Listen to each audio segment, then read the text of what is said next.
Hi hello అందరికీ అందరూ ఎలా ఉన్నారు? అందరూ బాగుండాలని కోరుకుంటున్నాను. ఈ రోజు ముచ్చట ఏంటంటే బండి మీద అలా వెళ్తూ దూరం నుంచి చూడడానికి ఇవన్నీ చాలా అందంగా కనిపించాయి. దగ్గరకు వచ్చి వీటి ధర చూస్తుంటే మాత్రం నాకు ఏదీ నచ్చకుండా పోయింది.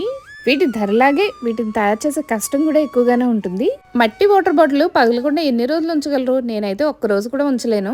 పూల కుండీలు ఎలాగూ సెట్ అవ్వలేదు కానీ కనీసం మొక్కలైనా తీసుకుందామని నర్సరీలోకి అయితే వచ్చేసాం. ఈ మధ్యకాలంలో కదంబ వృక్షాన్ని చాలా చిన్న సైజులో అమ్ముతున్నారు. ఇది 6 అడుగుల కంటే ఎక్కువ పెరగదంట, కానీ ధర మాత్రం 1500 చెప్పాడు. మొక్కలన్నీ మన కడియం సైడ్ నుంచి వస్తాయి కదా అని సిటీలోకి వచ్చి బేరాలు ఆడితే కుదురుతుందా? ఒకప్పుడు ఇల్లు, ఇంట్లో పెరట్లో మొక్కలు అని రకరకాల మొక్కలు పెంచేసుకునేవాళ్ళం. కానీ ఇప్పట్లో అపార్ట్మెంట్ కల్చర్ వచ్చేసాక సొంతంగా అపార్ట్మెంట్ ఉన్న రెంటెడ్ అపార్ట్మెంట్ అయినా కుక్కలకి మొక్కలకి కూడా ఈ మధ్య కాలంలో ఎలవ్ చేయట్లేదు. దీన్నే అపార్ట్మెంట్ కల్చర్ అంటారు. చీరలు కొనడం కంటే మొక్కలు కొనడాన్ని ఎక్కువగా ఇష్టపడే ఆడవాళ్ళు ఎవరైనా ఉంటే మాత్రం కామెంట్ చేయండి. పొల్యూషన్ బాగా పెరిగిపోయిన ఈ రోజుల్లో ఇంటి అలంకరణ కోసం కాకపోయినా మన ఒంటికి అవసరమైన ఆక్సిజన్ కోసమైనా మొక్కలు పెంచుకోవాలి.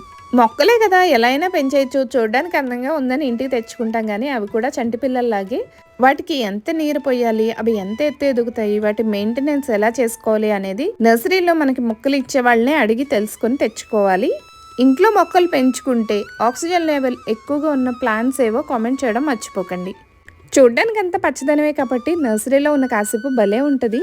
మొక్కలంటే బాగా పిచ్చి ప్రేమ ఉన్న వాళ్ళు ఎవరింటికైనా వెళ్తే వాళ్ళు ఇస్తే సరి, ఇవ్వకపోతే దొంగతనం చేసైనా తెచ్చుకొని పెంచుకునే వాళ్ళు ఉంటారు. ఈ రోజు ముచ్చట్లన్నీ మీకు నచ్చాయనుకుంటున్నాను. నచ్చితే లైక్ చేసి ఛానల్ని సబ్స్క్రైబ్ చేసుకోండి.